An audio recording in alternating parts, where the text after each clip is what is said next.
মানুষ মানুষের বেদনায় জীবন কেঁদে গেল মদিনায়।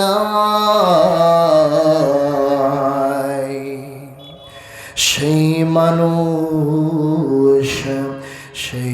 মানুষ যদি হয় এত সুন্দর, না জানি তাহলে তুমি কত সুন্দর, কত সুন্দর। আল্লাহুম্মা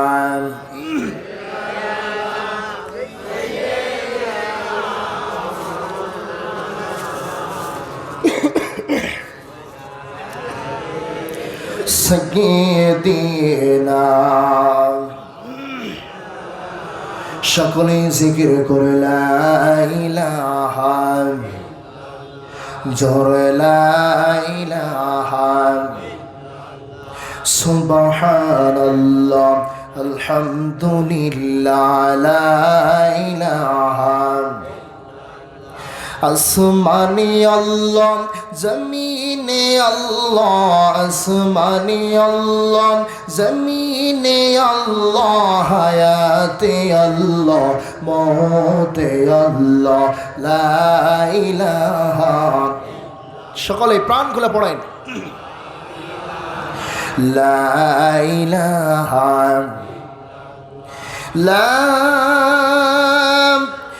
ইলাহা ইল্লাল্লাহু মুহাম্মাদুর রাসূলুল্লাহ সাল্লাল্লাহু আলাইহি ওয়াসাল্লাম। আলহামদুলিল্লাহ, আলহামদুলিল্লাহি রাব্বিল আলামিন, ওয়া কাফা ওয়াসসালামুন আলা ইবাদিহিল্লাযীনা ইসতাফা, আম্মা বা'দ। বাংলাদেশের ঐতিহ্যবাহী জেলা ঝিনাইদহ জেলাধীন মহেশপুর থানার অন্তর্গত ভালাইপুর গ্রামবাসী কর্তৃক আয়োজিত অধ্যকার এই ইসালে সওয়াব মাহফিলের সম্মানিত সুযোগ্য সভাপতি সাহেব, আল্লাহ পাক তিনার হায়াতে তাইয়্যিবা দান করুন, সকলে বলেন আমিন। উপস্থিত আজকের অনুষ্ঠানের সম্মানিত পরিচালক, বিশেষ বক্তা সহ মঞ্চ উপবিষ্ট অন্যান্য ওলামায়ে কেরাম, গণ্যমান্য ব্যক্তিবর্গ, সামনে উপস্থিত সকল পর্যায়ের মুসলমান ইমানদার ধর্মপ্রাণ, ইসলামের ঝান্ডাবাহী, কালেমার পতাকাবাহী একদল মড্ডে মুজাহিদ, আমার সোনার তরুণ যুবক ভাইরা, বয়োজ্যেষ্ঠ মুরব্বীরা, স্নেহের কচিকাঁচা, পদ্মার অন্তরালে আছেন অবলা সরলা, সকল গুণের গুণান্বিতা আমার মা এবং বোনেরা, এই মাইকের আওয়াজ যত দূর পর্যন্ত পৌঁছাচ্ছে সকলকে নিয়ে আমি আমার আলোচনায় আনুষ্ঠানিকতার মধ্য দিয়ে হৃদয় নিংনানো ভক্তি ভরা সালাম পেশ করছি। আসসালামু আলাইকুম ওয়া রাহমাতুল্লাহি ওয়া বারাকাতুহু। আজকের অনুষ্ঠানে আসতে পেরে, বসতে পেরে সকলেই খুশি নাকি বেজার? জোরে বলতে হবে, অল্প নাকি বেশি? খুশি হব কার উপরে? সেই আল্লাহর দরবারে শুকরিয়া আদায় করে বলছি আলহামদুলিল্লাহ। আরো একবার শুকরিয়া আদায় করে, কারণে যে আল্লাহ সুবহানাহু ওয়া তাআলা আমাকে আপনাকে ভালোবেসে, দেখেন আমি আসার পথে দেখলাম বাজারে যত মানুষ, ওই মানুষগুলো যদি এই মাহফিলের প্যান্ডেলে থাকতো, খোদার কসম এই প্যান্ডেলে জায়গা হতো না, ঠিক কিনা বলেন? তো সেই মানুষগুলো কপাল পোড়া, হতভাগা। এত সুন্দর কোরআনের আয়োজন করার পরেও যারা বাড়িতে বসে, ঘরে বসে, দোকানপাটে বসে আড্ডা দিচ্ছে, কথা বলেন ঠিক কিনা?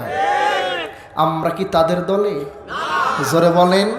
আমরা তাদের দলের। আল্লাহ পাক আমাকে আপনাকে পছন্দ করে ভালোবেসে বাছাই করে তিনার কুরআনুল কারীমের শ্রোতা হয়ে এখানে আসার বসার আবারও কিছু কথা বলার আর কিছু কথা শোনার তৌফিক দান করলেন। এজন্য চিল্লায়ে বলছি আলহামদুলিল্লাহ। দুরূদ ও সালাম পেশ করি বিশ্ব মানবতার মুক্তি দিশারি সাইয়্যিদুল মুরসালিন রহমাতাল লিল আলামিন বিশ্ব নন্দিত নবীর পরে, যে নবীর উপর আল্লাহ সুবহানাহু ওয়া তাআলা মহিমান্বিত মহাগ্রন্থ আল কোরআন আল কারীম নাজিল করেছেন, যেই নবীর উম্মত হয়ে আমরা ধন্য, ঠিক কিনা বলেন? যেই নবীর উম্মতের আগে কোনো উম্মত আল্লাহর জান্নাতে যেতে পারবে না, ঠিক কিনা? তো সেই উম্মত হয়ে আমরা সকলেই রাসূলের শানে পড়েছি সাল্লাল্লাহু আলাইহি ওয়াসাল্লাম। সম্মানিত মুসলমান ভাইরা আমার, বাবাজিরা আমার, যেহেতু সময় সংক্ষেপ, এমনিতেই ছোট মানুষ, খুব বেশি আলোচনা আপনাদের সামনে করব না ইনশাআল্লাহ। তবে যে আয়াতে কারিমা তেলাওয়াত করেছি সূরা লোকমান থেকে 12 নম্বর আয়াত। কোন সূরা? জোরে বলেন।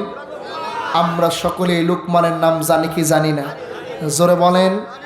সে নবী ছিলেন না, কিন্তু আল্লাহ রাব্বুল আলামিন তাকে এত মহব্বত করত, এত সম্মান দিয়েছে, তার নামটা কুরআনুল কারীমের ভিতরে দিয়েছেন। জোরে বলেন সুবহানাল্লাহ। তাহলে আমরাও যদি লোকমানের চরিত্রে চরিত্রবান হতে পারি, নাম ঠিকই আমাদের লোকমান আছে, কিন্তু লোকমানের সেই আদর্শ আজকে আমাদের ভিতরে নাই। ঠিক বাড়ি গিয়ে বলেন, আজকে বলা লাগবে না, এখন যা বলতে বলবে একটা কিছু বলবেন না, সব পকেটে নেবেন, এই প্যান্ডেল পার হয়ে টুকটাক করে বলতে বলতে যাবেন। কি পারবেন তো নাকি? নাকি এখনই বলবেন? কখন বলবেন? একটু বলেন তো আলহামদুলিল্লাহ। এই আওয়াজ শেষ পর্যন্ত থাকবে তো ইনশাআল্লাহ। আল্লাহ পাক কবুল করুন, সকলে বলেন আমিন। তাহলে আবার বলেন, কোন সূরা, কত নম্বর আয়াত? 12 নম্বর আয়াত। আল্লাহ রাব্বুল আলামিন বলেন, ওয়ালাকাদ আতাইনা লুকমানাল হিকমাতা আনিশকুরু লিল্লাহ ওয়া মান ইয়াশকুরু ফাইন্নামা ইয়াশকুরু লিনাফসিহি ওয়া মান কাফারা ফাইন্নাল্লাহা গনিয়্যুন হামিদ। আল্লাহ রাব্বুল আলামিন বলেন, আমি তো লোকমানকে হিকমত দান করেছি, আমি তো লোকমানকে জ্ঞান দান করেছি, এবং আমি এ কথাও লোকমানকে বলেছি, লোকমান, যদি আল্লাহর কৃতজ্ঞতা প্রকাশ করা যায়, আল্লাহর প্রশংসা করা যায়, আল্লাহ রাব্বুল আলামিন নিজেই সেই বান্দার জন্য প্রশংসা শুরু করে দেয়। আরো জোরে বলা যাবে না সুবহানাল্লাহ? কেউ যদি আল্লাহর প্রশংসা করে, আল্লাহও সেই বান্দার প্রশংসা করে। জোরে বলেন সুবহানাল্লাহ। আমরা তো নেতার কাছ থেকে কিছু নিতে হলে নেতারে পাম মেরে ফুলিয়ে ফেলি, ঠিক কিনা? কথা বলেন না কেন? কিন্তু সেই নেতা কি আমাদের প্রশংসা করে? সে নেতা উল্টো আরে গাদে বেটা, নির্বাচনের আগে গিয়েছিলাম তোর কাছে, তুই না না করেছিলি। কথা বলেন না কেন? তো আমাদের নেতার চরিত্র এরকম না। কিন্তু আল্লাহ, এমন আল্লাহ আমরা পেয়েছি, যে আল্লাহর প্রশংসা যদি আমরা করি, আল্লাহ পাকও আমাদের প্রশংসা করেন। জোরে বলেন সুবহানাল্লাহ। আমরা যদি আল্লাহর নিয়ামতের শুকরিয়া আদায় করি, আল্লাহ পাকও আমাদের শুকরিয়া আদায় করেন। আর আল্লাহ রাব্বুল আলামিন বলেন, আর যদি কোনো মানুষ আল্লাহর শুকরিয়া আদায় না করে অকৃতজ্ঞ হয়ে যায়, মনে হয় আল্লাহর নিয়ামত প্রাপ্ত বান্দা, আল্লাহর শুকরিয়া আদায় করা বান্দা মনে হয় কমে গেছে। কথা বলেন না কেন? একটু আওয়াজ দিতে হবে। কিন্তু কেউ যদি, এই দুনিয়ার কোনো মানুষ যদি আল্লাহর জিকির না করে, আল্লাহর প্রশংসা যদি কেউ না করে, আল্লাহর তাসবিহ যদি কেউ না জপে, মনে হয় আল্লাহর তাসবিহ আর কেউ জপে না। ওয়ালাহু আসলামা মান ফিস সামাওয়াতি ওয়াল আরদ তাওআন ওয়া কারহা। আল্লাহ রাব্বুল আলামিন বলেছেন, আসমান আর জমিনে যত সৃষ্টিকুল আছে, সব সৃষ্টিকুল আমার আল্লাহর নামের তাসবিহ করে। জোরে বলেন সুবহানাল্লাহ। কার নামের তাসবিহ করে? জোরে বলেন কার নামের? আমরাও তাসবিহ করব কার নামে? তাহলে আল্লাহ রাব্বুল আলামিন এই আয়াতের ভিতরে বললেন, লুকমানকে আমি হিকমত দান করেছি, প্রজ্ঞা দান করেছি, দূরদর্শিতা দান করেছি, যার বরকতে লুকমান এই পৃথিবী বিখ্যাত হয়ে গেলেন। চিৎকার মেরে বলেন সুবহানাল্লাহ। আর আমার দেশের নাস্তিকদের যখন জ্ঞান হয়, যখন কেউ বড় বড় বিশ্ববিদ্যালয়ে পড়ে, বাংলাদেশের শ্রেষ্ঠ বিদ্যাপীঠে যখন শিক্ষা গ্রহণ করেন, লোকমানের মতো এইরকম আল্লাহর জ্ঞান থাকে না, বরং নাস্তিক মুরতাদদের পা সেটে ওদের গোলামি করতে করতে শিক্ষাঙ্গন থেকে বের হয়ে। কথা বলেন ঠিক কিনা? আজ আমাদের দেশের অবস্থা এইরকম। আমরা যেই জ্ঞানী হওয়ার দরকার সেই জ্ঞান আমাদের নাই। আমাদের ভিতরে জ্ঞান আছে শিরক, বেদাত, কুফর, মানবরচিত আইন, তন্ত্র মন্ত্র, আদর্শ। ঠিক কিনা বলেন? সম্মানিত মুসলমান ভাইয়ের আমার, বাবাজির আমার, বিশেষ করে হযরত লুকমান পৃথিবী বিখ্যাত হলেন কেন শুনবেন নাকি আপনারা? হ্যাঁ, এই আওয়াজে তো শোনানো যাবে না। এমনিতেই বক্তার গলা ভালো নাই। শহীদুল ভাই যদিও ভালো সার্ভিসিং দেয়, তো আপনারা যদি একটু আওয়াজ দেন তাহলে তো আরো ভালো লাগবে। কি ঠিক কিনা বলেন? কি আওয়াজ দিবেন ইনশাআল্লাহ? লিল্লাহি তাকবীর। তাহলে হযরত লুকমান আলাইহিস সালাতু ওয়াস সালাম কেন জগৎ বিখ্যাত হলেন শুনবেন? আমার আপনার সন্তান আছে, আমরা তাদের বলি, ও আমার সন্তানেরা বিড়ি খেও না। বলি কি বলি না? জোরে বলেন। নেশা করো না, মদ খেও না, জুয়া খেলো না, পরনারীর দিকে তুমি কুদৃষ্টি দিও না। বলি কি বলি না? কিন্তু আমাদের সন্তান উপদেশ শোনে, আরো জোরে শোনে না। কিন্তু সবাই শোনে না তা না, অনেকেই শোনে। আমার ভাইয়ের, আমার বন্ধুরা আমার, কিন্তু লুকমান আলাইহিস সালাতু ওয়াস সালাম তার সন্তানদেরকে এমন কিছু জগৎ বিখ্যাত উপদেশ দিলেন, যার কারণে আল্লাহ রাব্বুল আলামিন সেই উপদেশগুলোর উপরে রাজি খুশি হয়ে সেই উপদেশগুলো কোরআনুল কারীমের মধ্যে দিয়েছে। লুকমান আলাইহিস সালাতু ওয়াস সালাম এক নাম্বার সন্তানদের বলল, ও আমার সন্তানেরা শিরিক করা যাবে। জোরে বলেন, কি করা যাবে না? দলিল নেন। আল্লাহ রাব্বুল আলামিন সূরা লুকমানের 13 নম্বর আয়াতের মধ্যে বলেন, ওয়া ইয ক্বালা লুকমানু লিইবনিহি ওয়া হুয়া ইয়াইযুহু ইয়া বুনাইয়া লা তুশরিক বিল্লাহ ইন্নাশ শিরকা লাযুলমুন আযীম।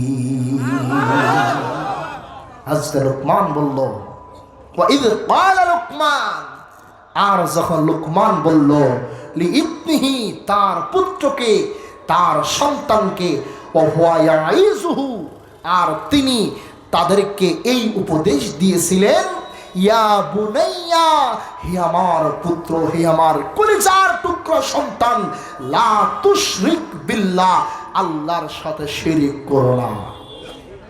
কি করো না? কথা বলেন না কেন? কি করো না?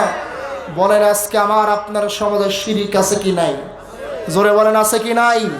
শিরিক কাকে বলে? আল্লাহর যেই ক্ষমতা, আল্লাহর যে প্রভাব, ওই অংশীদার, ওই প্রভাবের উপরে অংশীদার সাব্যস্ত করা, আল্লাহর ক্ষমতার জায়গায় অন্য কাউকে ক্ষমতার আসনে বসানো, এটাই হলো শিরক। কথা বলেন ঠিক কিনা? আপনি বলতে পারেন হুজুর এ আবার কেমন কথা? আমরা বাংলাদেশের সংবিধানে মানি সকল ক্ষমতার উৎস জনগণ, ঠিক কিনা বলেন? আরে কথা বলতে হবে। আমরা বলি কি বলি না? কিন্তু আল্লাহ কি বলতেছে? ইন্নাল্লাহা আলা কুল্লি শাইইন কাদির, সর্বভৌমত্ব ক্ষমতার মালিক আমার আল্লাহর। কথা বলেন ঠিক কিনা? জনগণ যদি সকল ক্ষমতার মালিক থাকতো তাহলে তারে ধরে রাখতে পারতো। কথা বলেন ঠিক কিনা? তাহলে ক্ষমতার মালিক কে? সারা দেশের জনগণ একদিকের চেয়ারের পায়া ধরে রাখবে আমার আল্লাহ, আর সে আজিম থেকে হালকা একটু নাড়া দেবে, সব জনগণ উল্টে যাবে। ঠিক কিনা বলেন? এইটার সাউন্ড হচ্ছে না কেন? সম্মানিত মুসলমান ভাইয়ের আমার, বন্ধুরা আমার, তাহলে হযরত লুকমান আলাইহিস সালাতু ওয়াস সালাম তার সন্তানদের বলল, এক নম্বরে, ও আমার কলিজার টুকরা সন্তানেরা, লা তুশরিক বিল্লাহ, আল্লাহর সাথে শিরিক করা যাবে না, আল্লাহর সাথে অন্য কাউকে অংশীদার সাব্যস্ত করা যাবে না। কথা বলেন ঠিক না বেটি? তার কারণ ইন্না শিরকা লা যুলমুন আযীম, এই যে শিরিকটা, এই শিরিকটা হলো মহা অন্যায়, মহা অপরাধ। আমার আল্লাহ রব্বুল আলামিন দুইটা গুনাহ বাদে সব গুনাহ মাফ করে দেন, তার ভিতরে এক নম্বরে গুনাহ হলো শিরিকের গুনাহ। কথা বলেন ঠিক কিনা? দুই নম্বরে হক ফাঁকি দেওয়ার গুনাহ। কেউ যদি কারো হক মেরে দেয়, শুনতে মনে হয় খারাপ লাগছে, কারণ এই এলাকায় তো কেউ হক মারে না, সব হক মারে আমার জীবননগরের লোকজন। কথা বলেন না কেন? এই এলাকার লোক তো সব হাজি আল্লাহওয়ালা, আল্লামা, শাহ সুফি, মাদ্দাজিউল আউলিয়া, ঠিক না? আমার ভাইরা, অনেক নামাজি আছে, দেখবেন নামাজ পড়ার পরেও সন্তানদের এই জমিগুলো সমানভাবে বন্টন করে দেয় না। আরো আসতে ঠিক, কারণ তো সেই শ্রেণীর লোক থাকতেও পারে। আমার ভাইরা, আপনি বললেও বলবো, না বললেও বলবো, অনেক মানুষ আছে এই সমাজে, অনেক হাজি আছে, হজ করতে মক্কায় যায়। হাজি থাকলে তো রাগ করেন না ভাই কেউ। অনেক হাজি হজ করতে মক্কায় যায়। ওই হাজি যখন হজ করতে মক্কায় যাবে, যখন ফ্লাইট হবে, সমস্ত সন্তানদের ডাকে, মেয়েদেরও ডাকে, ছেলেদেরও ডাকে। ডাকার পর ছেলেদের বলে, আমার কলিজার টুকরা সন্তানেরা, মেয়েদেরও বলে, আমার কলিজার টুকরা সন্তানেরা, ও আমার মায়েরা, ও আমার মা, এই যে আমি হজ করতে মক্কায় যাচ্ছি, জানি না মক্কায় গিয়ে আর আমি দেশে ফিরে আসতে পারবো কিনা। সুতরাং আমার যে সম্পদগুলো আছে তোমার ভাইদের নামে লিখে দিয়ে গেলাম, ও মা, আর তোমার জন্য শুধু দোয়া করে গেলাম। আছে কি নাই? বলেন তো, ওর ওই হজ কি জেদ্দার বিমানবন্দরে উঠবে? কথা বলেন।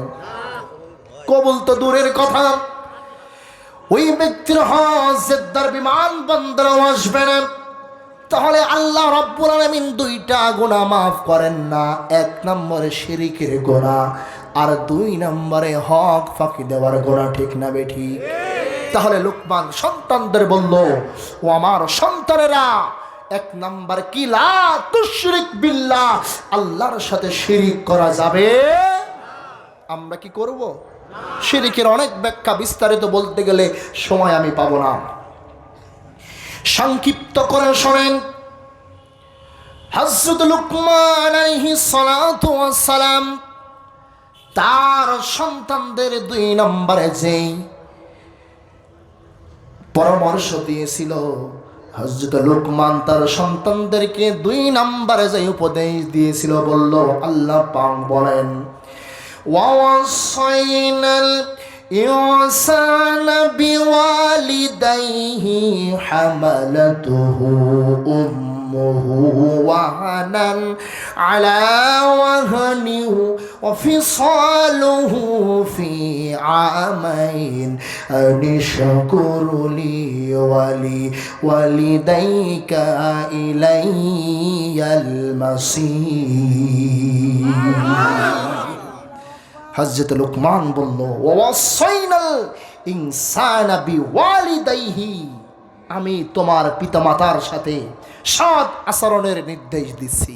কাদের সাথে? জোরে বলেন। পিতামাতা তো আমাদের নাই, আমরা আকাশ থেকে পড়েছি, আমরা শ্বশুরের আর শাশুড়ির পেট থেকে এসেছি।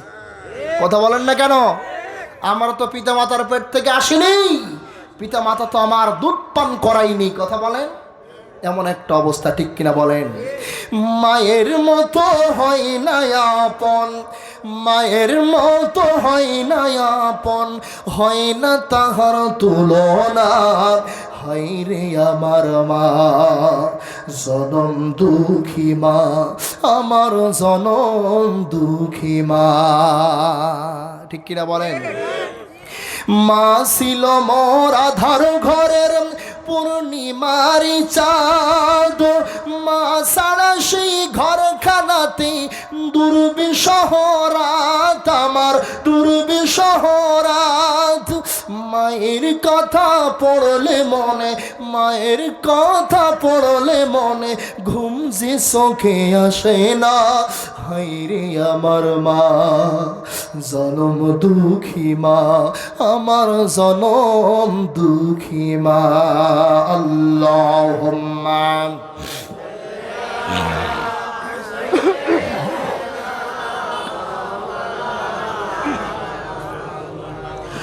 وعلى علي سيدنا।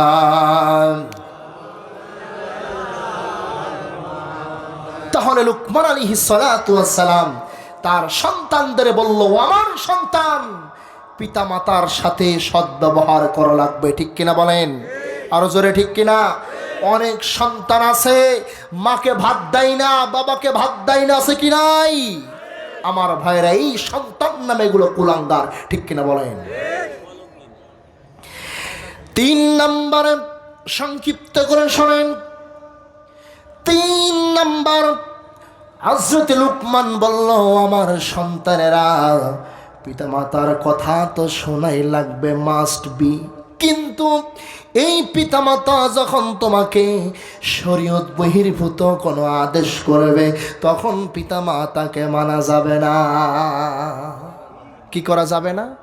পিতামাতা যখন বলবে শরীয়তের বাইরে কোনো কাজ করতে, পিতামাতা যখন বলবে শিরক করতে, পিতামাতা যখন বলবে বিদআত করতে, পিতামাতা যখন বলবে যে বোনের জমি দেওয়ার দরকার নেই, সব ফুকা তোর নামে লিখে নে, শোনা যাবে না? ওটা তো আগে শুনতে হবে, তার কারণ যে বাপ মা বলেছে। পিতামাতা যদি বলে বাবা এখন আজান দিচ্ছে, নামাজ যাওয়ার দরকার নাই, মানা যাবে নাকি? আরো জোরে বলেন। এতগুলো মানুষ মনে হচ্ছে মেয়ে মানুষ, সামনে সব। আহা, সবাই একটু হাত টান টান করে তোলেন তো, সবাই তোলেন। আমি এখনো বলতে বলিনি, যেটা বলতে বলতে সেটা বলেন না। আগায় আল্লাহ আকবার, একটু হাত তোলেন। আরে লাবান কেন? হাত তোলেন, একটু নাড়া দেন তো, ডাইনে বামে একটু নাড়া দেন। লিল্লাহে তাকবীর। এই আওয়াজে শয়তান পালাবে না। পালাবে নাকি? একেবারে কণ্ঠ ছেড়ে লিল্লাহে তাকবীর, লিল্লাহে তাকবীর। আল্লাহ কবুল করুন, হাত নামান। এই আওয়াজটা একটু দিলেই হবে, পারবেন ইনশাআল্লাহ? তাহলে পিতামাতা যদি বলে শরীয়ত বহির্ভূত কোনো কাজ করা যাবে না, মানা যাবে? কে সেই সময় মানতে হবে। যখন বলবে শরীয়ত বহির্ভূত কোনো কাজ করা যাবে না, তখন মানব। কিন্তু পিতামাতা যদি বলে শরীয়ত বহির্ভূত কাজ করা লাগবে, তখন মানা যাবে না। 3 নম্বরে হযরত লুকমান আলাইহিস সালাতু ওয়াস সালাম সন্তানদের বলল, ও আমার কলিজার টুকরা সন্তান, 4 নাম্বার তোমাদের যে উপদেশ আমি দিচ্ছি, এইটা হলো তোমরা নামাজ কায়েম করো। কি কায়েম করো? আরো জোরে। অনেক ভণ্ড বলে হুজুর আমার আল্লাহ তো নামাজ পড়তে বলে নাই, নামাজ কায়েম করতে বলেছে। বলে কি বলে না? আছে না ওই ভণ্ডগুলো মাজার লাগায়া লাল শালো টাকায়া এই যে গায়ে চট জড়ায়, পরনে চট জড়ায়, এরপরে মোসে জটলা, চুলে জটলা আছে কি নাই? খাজার নামে মাজার করে দেখাই যারা খাজার সার, দিনে করে ভণ্ডা মিয়ার রাত্রে মারে গাজাই টান। কথা বলেন ঠিক কিনা? খাজার নামে মাজার করে দেখাই যারা খাজার শান, দিনে করে ভণ্ডা মিয়ার রাত্রে মারে, দিনে করে ভণ্ডা মিয়ার রাত্রে মারে। মাজারে সারা বেলা চলে ওই নারীর মেলা, ঠিক কিনা বলেন? মাজারে সারা বেলা চলে ওই নারীর মেলা, দেখলে যাই না চেনা মানুষ নাকি হনুমান, দিনে করে ভণ্ডা মিয়ার রাত্রে মারে। সবাই দিনে করে ভণ্ডামি আর রাত্রে মারে। আমরা কি ওদের কথা শুনবো? শুনবো না। আল্লাহ রাব্বুল আলামিন বলেন আকিমুস সালাতা ওয়া আতুজ যাকাতা ওয়ারকাউ মা'আর রাকিঈন।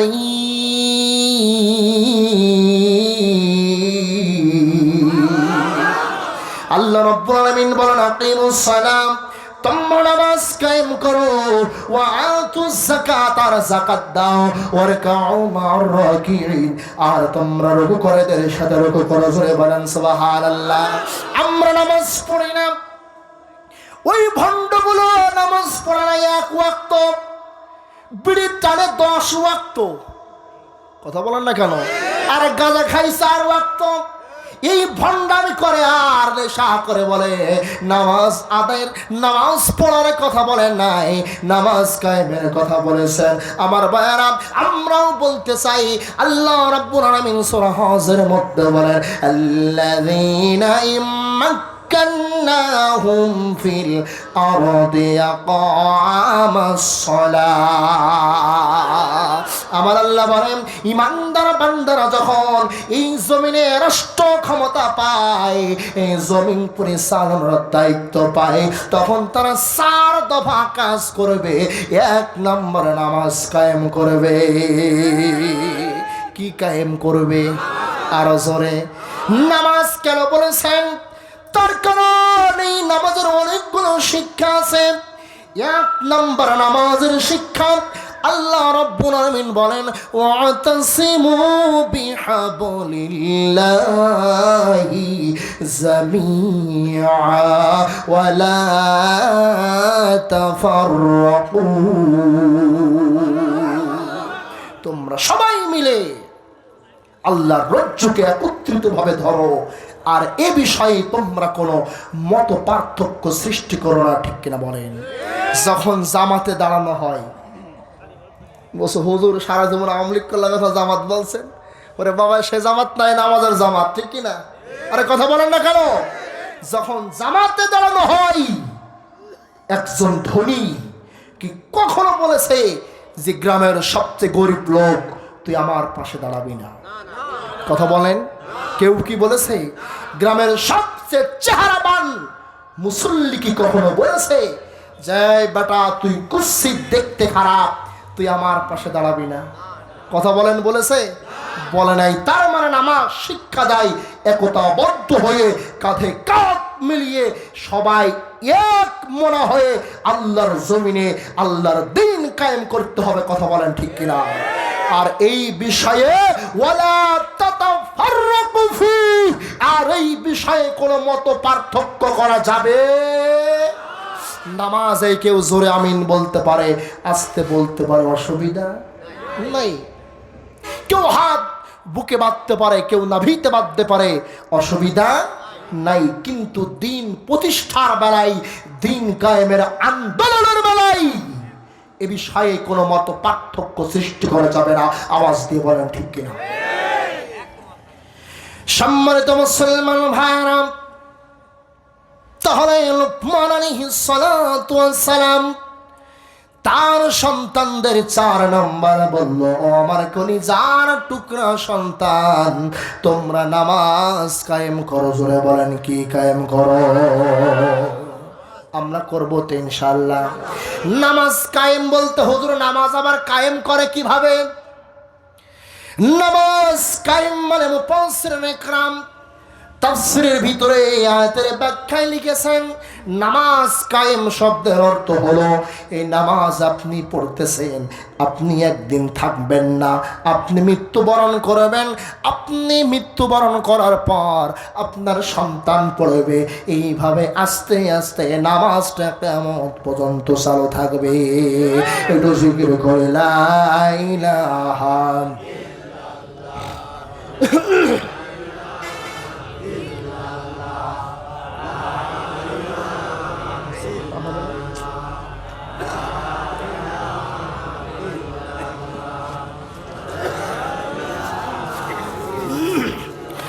লা ইলাহা আল্লাহ মাবুদ প্রভু আমাদের, রাসূল ওয়া রাব্বি নেতা আমাদের, ঠিক কিনা বলেন?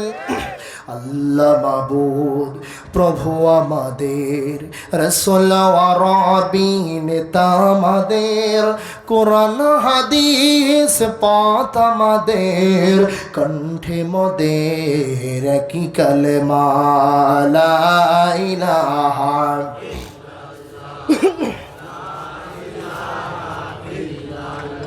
জোরে লা ইলাহা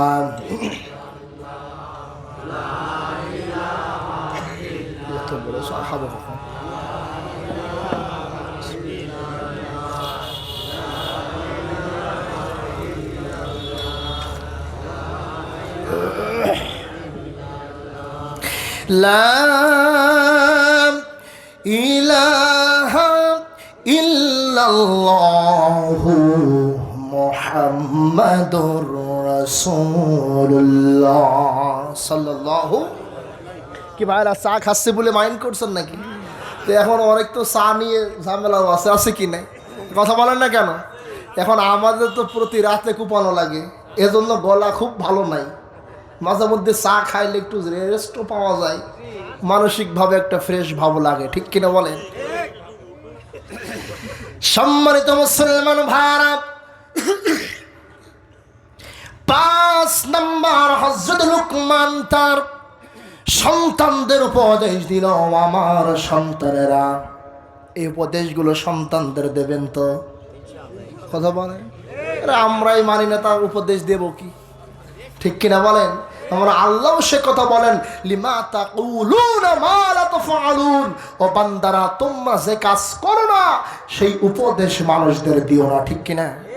তাহলে আগে আমাদের মানতে হবে, তারপরে যদি উপদেশ দেই আমার সন্তানদের কাজে লাগবে, ঠিক কিনা?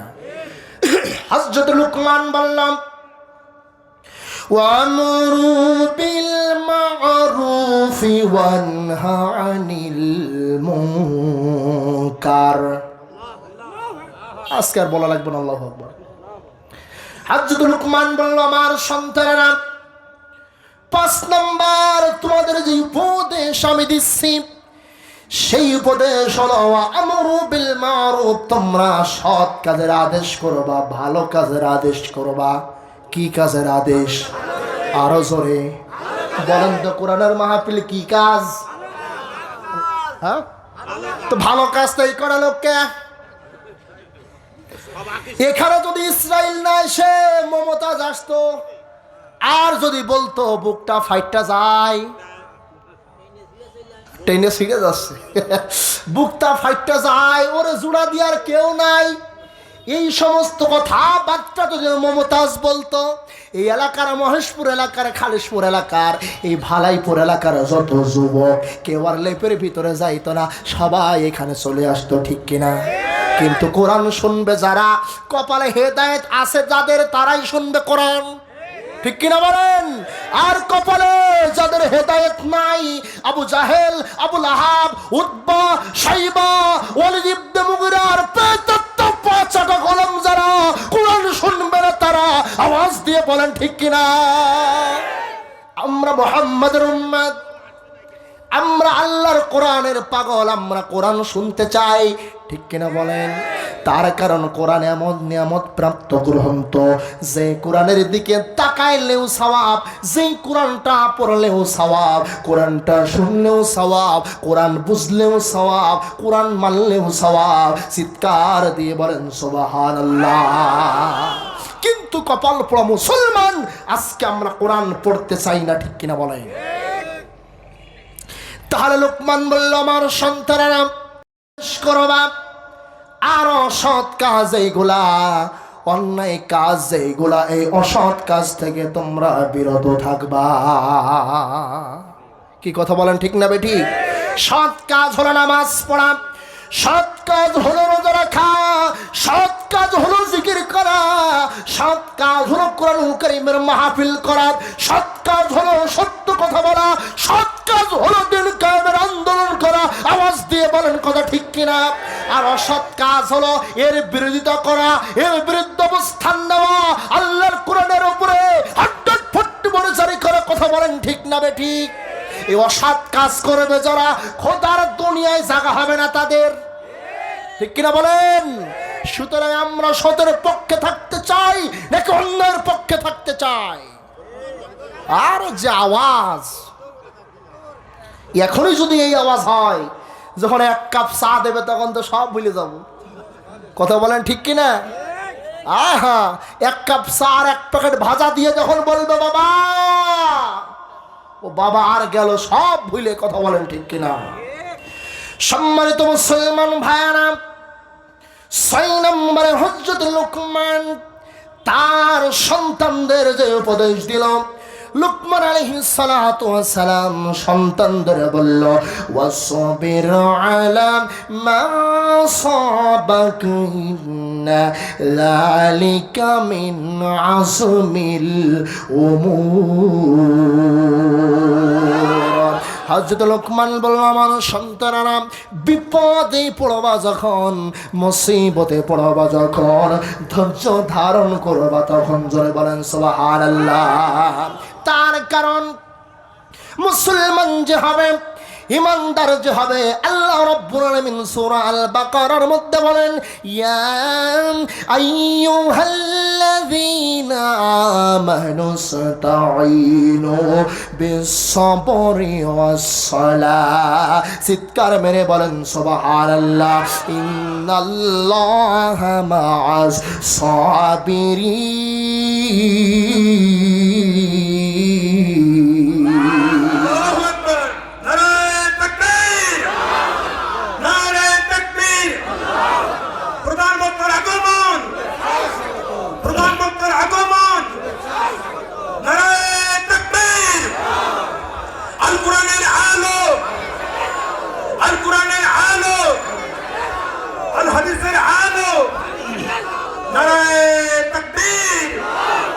সবাই বলে আলহামদুলিল্লাহ। আরো জোর আলহামদুলিল্লাহ। কোনো ভয় আছে নাকি? আর এ হুজুর বেশিক্ষণ থাকবে না, সিস্টেম ওই রকম। সময় যার যখন শেষ, চেয়ার থেকে উঠা লাগবে তখন, ঠিক কিনা? মনে করতেছে আজীবন চেয়ারে থাকবে, তো সোজা কেউ পারেনি, বাবাও পারেনি, ভাইও পারেনি, চাচাও পারেনি, ভাবিও পারেনি, বাবাও পারেনি, ঠিক কিনা বলে? কেউ থাকবো না আজীবন। তাহলে আল্লাহ পাক বললেন, বিপদে পড়বো যখন, ধৈর্য ধারণ করা লাগবে তখন। সুবহানাল্লাহ। আমরা তো যখনই অল্প বিপদে পড়ি তখনই আমাদের ধৈর্যচ্যুত ঘটে, ঠিক কিনা? আমরা ধৈর্য হারিয়ে যাই। কথা বলেন ঠিক কিনা? ধৈর্য হারানো যাবে না।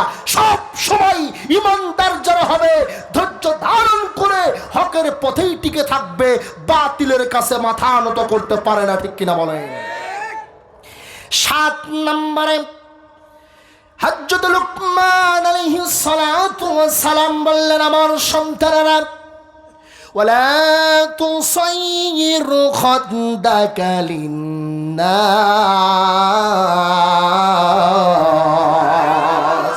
ও আমার সন্তানেরা, মানুষ দেখে ঘৃণা করা যাবে না। একজন মানুষের চেহারা কালো হতে পারে, একজন মানুষের কণ্ঠ খারাপ হতেই পারে, একজন মানুষের উচ্চতা কম হতেই পারে, একজন মানুষের সম্পদ কম হতে পারে। তাই বলে তাকে দেখে ঘৃণা করা যাবে না, ঠিক কিনা বলেন? আমরা তো ইজ্জতে মুসলমান, মানুষ দেখে খালি নাক ছিটকাই, ঠিক কিনা? করি না? এটা যারা করবে আল্লাহর বান্দা হতে পারবে না তারা। লুকমান তার সন্তানদের বলল, ও আমার কলিজার টুকরা সন্তান, খবরদার মানুষদের দেখে ঘৃণা করবা না। কথা বলেন ঠিক না বেঠি? সংক্ষিপ্ত করে বলতে চাই, 8 নম্বর, হযরত লুকমান তার সন্তানদের বলল, ওয়ালা তামশি ফিল আরদি মারাহা ইন্নাল্লাহা লা ইউহিব্বু কুল্লা মুখতালিন ফাখুর।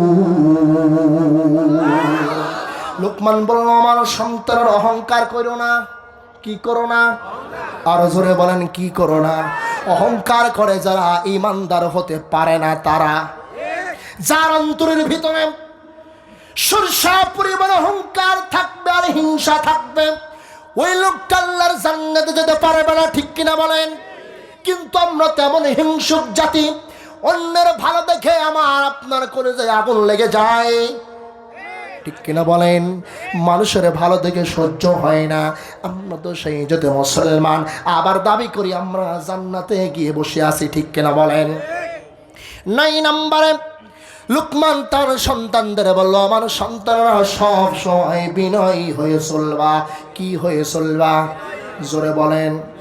লাস্ট 10 নম্বর, লুকমান আলাইহিস সালাতু ওয়াস সালাম বললেন, ওয়াগদুদু মিন সাওতিক ইন্না আনকারাল আসওয়াতি লা সাওতুল হামির। ও আমার সন্তানেরা, তোমরা মানুষের সাথে যখন কথা বলবা, ভদ্রতা বজায় রেখে নরম ভাষায় সুন্দরভাবে কথা বলো। জোরে বলেন সুবহানাল্লাহ। তার কারণ ঈমানদাররা কখনো বেয়াদব হতে পারে না, উচ্ছৃঙ্খল হতে পারে না। মসজিদে বলেন ঠিক কিনা? আল্লাহর কোরআনের নূর যাদের ভিতরে নাই তারা উচ্ছৃঙ্খল হতে পারে, বেয়াদব হতে পারে। কথা বলেন ঠিক কিনা? ঈমানদার যারা, মুমিন যারা, মুত্তাকি যারা, সব সময় শৃঙ্খলবদ্ধ তারা। আল্লাহু আকবার। আমরা চাই প্রত্যেকে ঈমানদার হতে। ঠিক কিনা? লোকমান যে উপদেশগুলো সন্তানদের দিল, বলেন তো আপনারা তো বিবেকবান মানুষ, আপনারা বিবেকবান মানুষ, এই উপদেশগুলো যদি আমার আপনার সন্তানদের দিই, আর আমার আপনার সন্তানরা যদি এই উপদেশগুলো সাদরে গ্রহণ করে, তাহলে এই সমাজটা সুন্দর, সুখময়, সোনালী সমাজ হবে কি হবে না? জোরে বলেন, হবে কি হবে না? এজন্য সব সময় আল্লাহর উপরে ভরসা রেখে আল্লাহ পাক যে অর্ডারগুলো করেছেন, এই অর্ডারগুলো মেনে যেন চলতে পারি, আল্লাহ পাক সেই তৌফিক দান করেন। সকলে বলেন আমিন। সব সময় ডাকতে হবে কার? জোরে বলেন কার? আল্লাহর ডাকলে আল্লাহর নিয়ামত বাড়ায় দেয় নাকি কমায় দেয়? জোরে বলেন, বাড়ায় দেয় নাকি কমায় দেয়? সব সময় ডাকবো তো আল্লাহকে। আল্লাহ পাক কবুল করেন। সকলে বলেন আমিন। এজন্য শিল্পী বলেছেন, তোমাকে ডাকি যদি একবার আল্লাহ, আমাকে কাছে টানো বারবার। ঠিক কিনা বলেন? যদি পথ ভুলে যায় আমাকে দিও ঠাই, যদি পথ ভুলে যায় আমাকে দিও ঠাই, দিশা দিও এটুকু আবদার আল্লাহ, আমাকে কাছে টানো বারবার। তোমাকে ডাকি যদি একবার আল্লাহ, আমাকে কাছে টানো বারবার। ঠিক কিনা? দুনিয়ার বুকে আমি এক মুসাফির, বনে যায় প্রতিদিন গুনাহের জাল, স্বপ্নের দল বেঁধে রাতে করে ভিড়, আসবে কি কাঙ্ক্ষিত সোনালি সকাল, হয়ে গেলে পেরেশান ও আমার রহমান, হয়ে গেলে পেরেশান ও আমার রহমান, জিকিরে হতে দিও একাকার আল্লাহ, আমাকে কাছে টানো বারবার। সবাই